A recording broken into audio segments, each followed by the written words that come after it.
Hi guys, Karen here. I know I'm really late getting this video to you. This is my 4-month post-op RNY gastric bypass video update. I was 4 months on the 21st of March. Sorry. And yeah, I'll get into the numbers. My highest weight was 298 pounds. I had RNY gastric bypass surgery on November 21st, 2013 at Toronto Western Hospital in Toronto, Ontario, Canada. And that day I was 286. Last week I was 220 pounds, and this week I weighed in at 214 pounds. So that is a loss of 6 pounds for the week and a total loss of 84 pounds in 4 months. So, yeah, that's pretty exciting. Can't really be disappointed with those kinds of numbers. I also did my measurements. Hold on here, I have to find them in my notes. Okay, so I'll tell you what I'm down. I took my measurements 2 months ago, and from 2 months ago, I am down a total of 14.5 inches overall.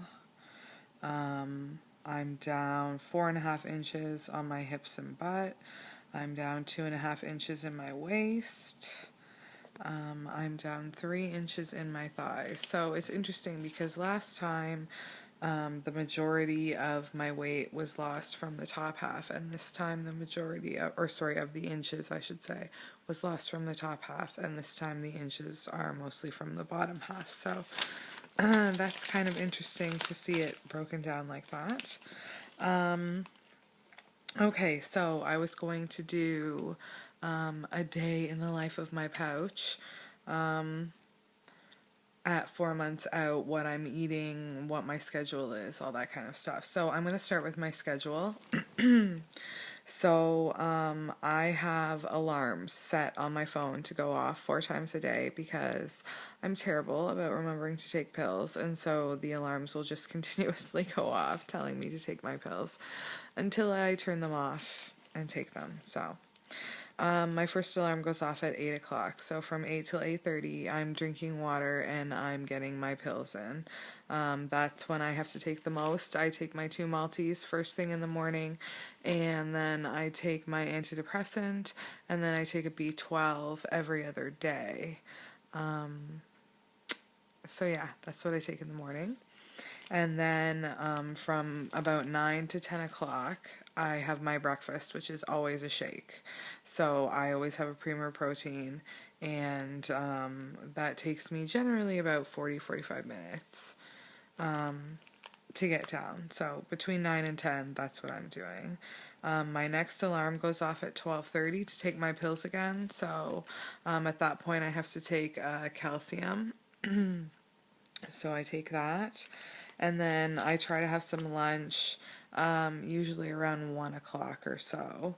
For lunch, it's my most difficult meal of the day. I'm generally busy with the kids and stuff, and can forget to eat and whatnot. So it's generally something I can grab and go.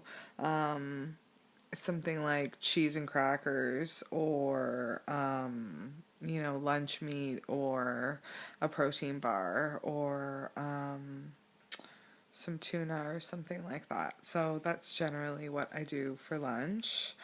And then around 4 o'clock, I'll have a snack, and that's usually just like a protein-based snack. So whether that's some nuts, or again some cheese, a yogurt, whatever. That's what I do there. Then at 5 o'clock I take another calcium, and then around 6 o'clock we have dinner. So for dinner, that's where I'm a little more adventurous, and my pouch seems to tolerate food a little bit better in the evening as opposed to during the day. So that's definitely not a bad thing. So dinners mainly consist of chicken, fish, seafood. My favorite has been scallops lately. I'm going crazy for scallops. I can't get enough of them. ground beef, some steak. If I'm doing like a meal for everybody, then generally I'll have a very small amount of vegetables, a small amount of whatever the carb is on the side, whether that's some pasta or some potatoes or something of that nature. I don't do rice generally unless it's in sushi, so. And then I'll have another snack in the evening. Sometimes it'll be just a fun snack for me, like some popcorn or something like that if I've already hit my protein for the day.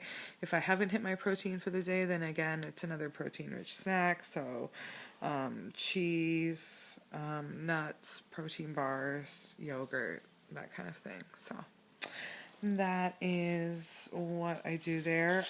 I wanted to talk really quickly about foods that I can't eat at 4 months out still. I cannot eat bread. Any kind of soft bread will not work for me, will make me sick, sick, sick, and pray for death. So, toast is fine, but any kind of bread that's soft just sits like a ball of dough inside of my pouch, and it's super uncomfortable. So, I tend to stay away from that. Any kind of dense protein, so like pork tenderloin, chicken breast a lot of the time, unless it's shredded, anything that's really, really super dense. Fried food, any kind of fried food, does not sit well with me.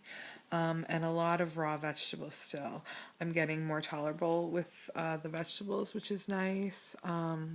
But still, kind of have to take it easy with that kind of thing. So, the things that I miss the most are not the things that before surgery I would have anticipated missing.